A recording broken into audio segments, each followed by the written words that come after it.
Pagi itu di ruang instalasi kebidanan kedatangan seorang pasien ibu hamil dengan usia kandungan yang telah memasuki 36 minggu. Memiliki riwayat preeklamsia membuat wanita itu harus segera mendapatkan tindakan operasi kaisar secepatnya. Jika tidak, bukan hanya berisiko tinggi untuk ibunya, namun juga bayinya. Cepat hubungi Dr. Miranda. Seorang bidan senior tampak memberikan instruksi pada salah seorang bidan lainnya untuk segera menghubungi dokter spesialis. Baik, tak berapa lama, Miranda yang pagi itu bertugas memberi pelayanan di poli kandungan bergegas menuju ruang instalasi kebidanan setelah mendengar kabar darurat dari salah seorang bidan di sana. Bu dokter, saya mohon selamatkan anak saya. Dia berhak lahir ke dunia ini dengan berlinang air mata. Wanita itu bermohon pada Miranda yang saat itu mulai memeriksa kondisinya. Kami akan berusaha semaksimal mungkin untuk itu, Nyonya.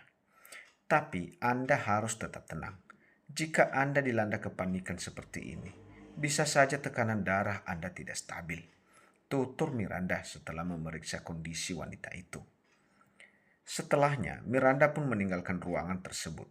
Namun sebelum itu, ia seakan memberi isyarat melalui sorot mata agar bidan yang bertugas mengikuti dirinya.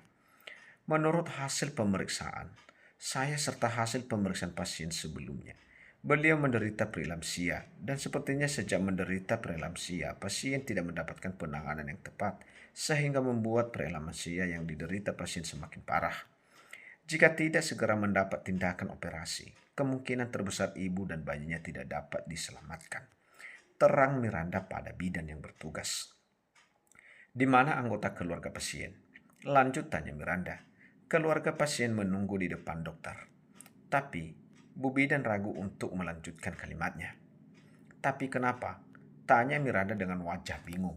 Tapi mereka tidak berani menandatangani persetujuan operasi dokter. Mereka ingin menunggu suami pasien yang sedang berada di perjalanan menuju ke sini.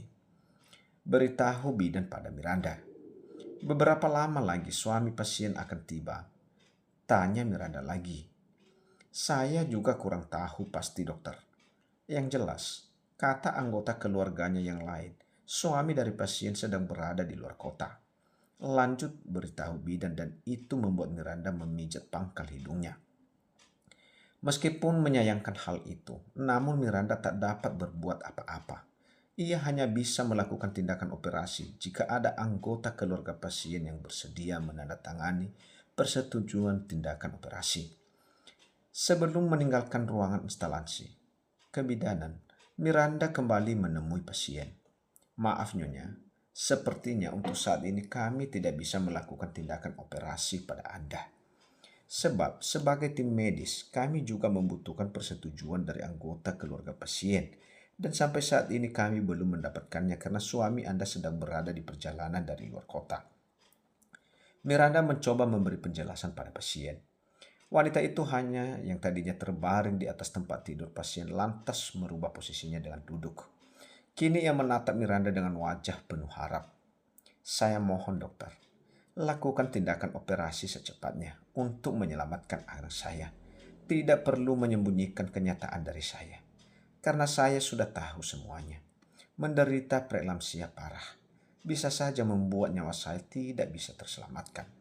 Tapi setidaknya tolong selamatkan nyawa anak saya. Dengan wajah memelas, wanita itu mengatupkan kedua tangannya di hadapan Miranda sebagai ungkapan permohonannya. Miranda menghela nafas dalam mendengarnya. Sungguh Nyonya, kami tidak bisa menyalahi aturan yang berlaku. Karena itu bisa merusak nama baik saya dan juga nama baik rumah sakit. Jika kami melakukan tindakan tanpa adanya persetujuan dari anggota keluarga Anda. Sesungguhnya Miranda merasa tak tega. Namun, mau bagaimana lagi? Itu sudah menjadi aturan yang harus ditaati oleh sebagai tim medis. Apalagi saat ini suami pasien sedang tak ada di tempat. Bisa jadi hal itu akan menjadi bumerang bagi Miranda nantinya jika sesuatu yang tidak diinginkan sampai terjadi. Jika anggota keluarga saya tidak bersedia menandatangani persetujuan operasi, maka saya sendiri yang akan menandatanganinya persetujuan tindakan operasi pada diri saya. Tegas wanita itu pada akhirnya. Setelah melalui percakapan yang cukup panjang, akhirnya wanita bernama Donna tersebut menandatangani surat persetujuan tindakan operasi dengan disaksikan anggota keluarganya. termasuk kedua orang tuanya. Siapkan ruang operasi. Titah Miranda setelah semua persetujuan tindakan operasi selesai ditandatangani. Beberapa jam kemudian, suara tangisan bayi perempuan menggema di ruangan operasi. Kondisi bayi perempuan tersebut dalam kondisi sehat. Namun, sayangnya setelah beberapa jam usai mendapatkan tindakan operasi, pasien dinyatakan kritis. Mungkin preeklamsia parah dan tekanan darah tinggi yang dideritanya membuat wanita itu tak sadarkan diri usai mendapatkan tindakan operasi. Sudah 1 jam berlalu semenjak pasien dipindahkan ke ruang ICU, namun masih tak ada tanda-tanda wanita itu akan segera siuman. Justru kondisi organ vitalnya sepertinya semakin menurun, baik jantung dan juga nadinya semakin berdetak lemah. Sebagai tim medis yang bertanggung jawab penuh atas tindakan operasi tersebut, Miranda sudah melakukan tugasnya semaksimal mungkin. Bahkan, Miranda tak meninggalkan pasien. Ia tetap memantau perkembangan pasien hingga tepat pukul 7:30 malam. Seorang perawat dengan paniknya menyampaikan pada Miranda yang saat itu baru saja usai melaksanakan sholat Isya, jika detak jantung pasien semakin menurun.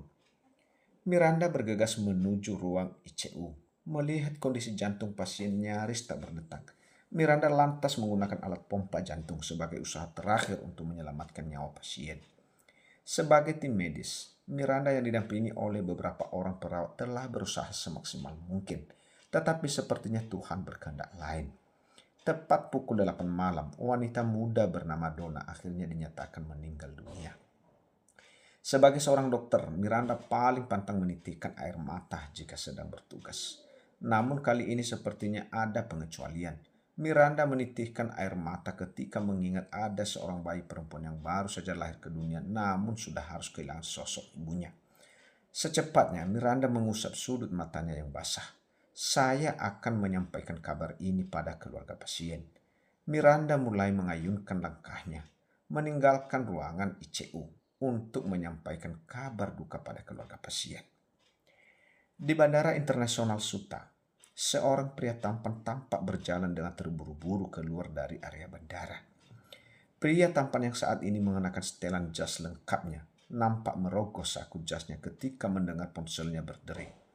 Pria itu adalah Andreas, seorang pengusaha muda ternama di tanah air. Mama mertua, gumam Andreas ketika ia melihat nama pemanggil di ponselnya. Perasaan Andreas semakin tak tenang ketika melihat mama mertuanya kembali melakukan panggilan. Dengan perasaan tak menentu, Andreas menggeser ke atas ikon hijau pada ponselnya untuk menerima panggilan dari ibu mertuanya. Andreas tak menuntaskan kalimatnya seketika mendengar ibu mertuanya yang kini menyampaikan kabar kematian sang istri tercinta. Tidak mungkin, Donna tidak mungkin meninggalkan aku. Dengan air mata yang mulai berlinang, Andreas nampak menolak kenyataan yang terjadi. Istrinya telah meninggalkan ia dan juga putri mereka untuk selamanya. Dengan aura wajah yang tampak merah padam, Andreas menandatangani rumah sakit. Miranda yang berada di ruang staf medis untuk memeriksa beberapa rekam medik pasien, tiba-tiba mendengar suara keributan yang berasal dari depan ruangan. Penasaran dengan apa yang terjadi, Miranda lantas beranjak keluar untuk melihat apa yang sebenarnya terjadi di depan. Baru saja membuka pintu ruangan, Miranda sudah dibuat terkejut ketika ibu dari Donna menunjuk ke arahnya dengan tatapan tak bersahabat. Ada apa ini? Miranda yang merasa bingung dengan apa yang sebenarnya terjadi, lantas kembali mengayunkan langkahnya mendekat. Baru beberapa langkah, tiba-tiba Miranda dikejutkan dengan tindakan seorang pria tampan yang menarik kerah bajunya layaknya seorang lawan yang harus dienyahkan. Jadi Anda yang telah membunuh istri saya. Dengan tatapan tajam bagaikan elang yang hendak menerkam mangsanya, Andreas menatap Miranda. Dengan sekuat tenaga, Miranda menepis cengkraman tangan kekar Andreas pada kerah bajunya. Namun bobot tubuh Miranda yang jauh lebih kecil dibanding tubuh atletis milik Andreas membuat usaha Miranda berakhir sia-sia. Untungnya seketika itu, Dr. Agus yang tengah melintas segera membantunya untuk lepas dari cengkraman tangan kekar Andreas. Apa yang Anda lakukan, Tuan? Apa Anda tidak malu memperlakukan seorang wanita dengan kasar seperti itu? Tutur Agus telah berhasil membantu Miranda lepas dari cengkraman Andreas. Selama 28 tahun saya hidup di dunia ini, hal yang paling pantang saya lakukan adalah bertindak kasar pada seorang wanita. Tetapi untuk kali ini, sepertinya ada pengecualian untuk wanita ini. Jawab Andreas dengan aura wajah dipenuhi amarah. Tidak sepenuhnya paham dengan maksud ucapan pria itu. Agus lantas meminta pria itu untuk menjelaskan secara detail tentang apa yang sebenarnya terjadi. Tidak mungkin. Tuan Andreas, sebagai tenaga medis kami tidak akan mungkin berani memberikan tindakan operasi tanpa adanya persetujuan tindakan dari pasien atau anggota keluarga yang lainnya. Jawab Agus memberikan pembelaan pada Miranda. Setelah mendengar penjelasan dari Andreas yang menurutnya mustahil dilakukan oleh Miranda. Permasalahan yang kini tengah diselesaikan di ruangan direktur utama rumah sakit tersebut tak urung membuat penasaran para dokter dan juga perawat yang bertugas malam itu. Kali ini saya memberikan waktu pada Anda untuk memberikan bukti jika memang Anda tidak merasa melakukan kesalahan. Dokter Dina, tutur dirut rumah sakit pada Miranda. Dengan cepat Miranda menyerahkan bukti surat persetujuan tindakan operasi pada dirut rumah sakit. Dan itu dilakukan Miranda tepat di hadapan Andreas. Dirut rumah sakit menerima surat tersebut dari tangan Miranda dan kemudian mulai membacanya dengan teliti. Beberapa saat kemudian, sepertinya tindakan operasi yang dilakukan Dr. Miranda sudah memenuhi syarat dan ketentuan yang berlaku serta mendapatkan persetujuan dari pihak yang bersangkutan. Di sini tertera nama dan tanda tangan istri Anda, Tuan Andreas. Dengan begitu, sebagai direktur utama rumah sakit, saya tidak bisa menindaklanjuti kasus ini. Sebab perangkat saya telah melakukan tindakan dengan syarat dan ketentuan yang berlaku di rumah sakit ini. Mendengar penuturan dari dirut rumah sakit membuat Andreas semakin geram. Karena menurutnya, pria itu membela seorang dokter yang bersalah. Sebagai seorang dokter, seharusnya wanita itu menunggu persetujuan dari saya sebagai suami dari pasien sebelum melakukan tindakan pada pasien. Sanggahan Andreas mau tak mau membuat Miranda harus melontarkan kalimat pembelaan. Maaf Tuan Andreas, sekalipun saya menunggu kedatangan Anda terlebih dahulu sebelum memberikan tindakan pada pasien, mungkin nyawa istri Anda tetap tidak bisa lagi diselamatkan. Menderita preeklamsia parah membuat pasien kehilangan banyak darah pada saat operasi. Apalagi kondisi tekanan darah pasien tiba-tiba saja naik beberapa saat setelah mendapatkan tindakan operasi. Lagi pula istri Anda sendiri yang menginginkan semua ini. Sebagai seorang dokter, tentunya saya harus berusaha menyelamatkan pasien jika persyaratan telah memenuhi untuk dilakukan tindakan pada pasien. Sebagai tim medis, saya sudah berusaha semaksimal mungkin untuk menyelamatkan nyawa pasien. Jika sampai terjadi sesuatu yang tidak diinginkan, saya rasa itu di luar kendali saya sebagai manusia biasa.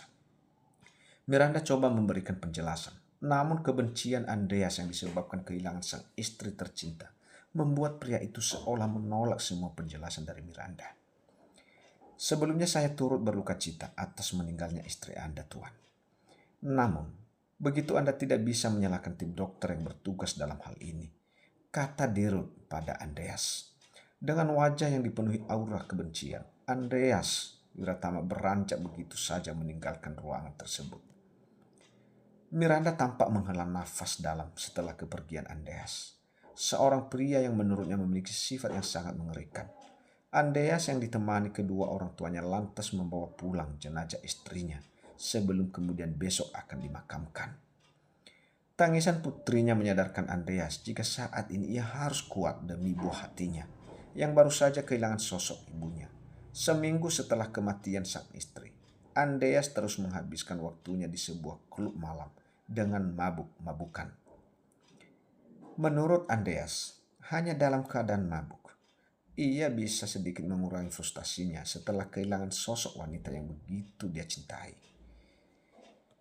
Anda sudah MBU berat, Tuan. Jason yang merupakan asisten pribadi Andreas nampak mencegah Andreas untuk kembali mengangkat gelas minumnya. Apa kau sudah bosan hidup? Hah? Sentak Andreas dengan gaya khas orang MBU ketika Jason hendak meraih gelas di tangannya. Jason tidak menghiraukan sertakan Andreas. Pria itu justru memapah tubuh Andreas untuk segera meninggalkan klub malam tersebut. Jason mengantarkan Des pulang.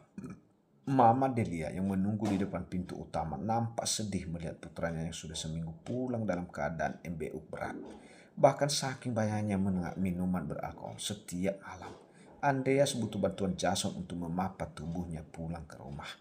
Sayang, jangan tinggalkan aku. Aku merindukanmu, Dina. Yang tengah dipapa Jason menuju kamarnya tersebut terus merancau dengan menyebut nama sang istri. Keesokan harinya, Andreas yang baru saja terjaga dari tidurnya merasa kepalanya seperti mau pecah. Pria itu tampak meremas kepalanya dengan kedua tangannya. Kamu sudah bangun. Suara ibunya mengalihkan perhatian Andreas ke sumber suaranya. Andreas menatap ibunya sekilas, sebelum kemudian beranjak turun dari tempat tidur. Ada rasa bersalah di hati Andreas, karena telah membuat ibunya bersedih melihatnya setiap malam pulang dalam keadaan MBU berat. Sampai kapan kamu akan bertindak bodoh seperti ini, Andreas? Apa kamu tidak kasihan pada putrimu? Dia sangat membutuhkan kasih sayang kamu sebagai seorang ayah. Tapi kamu justru sibuk MBU-kan di luar sana. Ucapan Mama Delia sontak membuat Andreas menghentikan langkahnya sejenak. Namun begitu ia tak sampai menoleh. Andreas akan berusaha menjadi Dedi yang lebih baik lagi untuk Nasya. Dan Andreas juga janji tidak akan mabuk-mabukan lagi, kata Andreas sebelum kemudian kembali mengayunkan langkahnya menuju kamar mandi. Ada rasa lega di hati Mama Delia ketika mendengar putranya berjanji tidak akan MBU-MBU-kan lagi. Mama Delia pun beranjak meninggalkan kamar putranya, hendak menemui cucu kesayangannya yang tadi dititipkan sebentar pada pengasuhnya.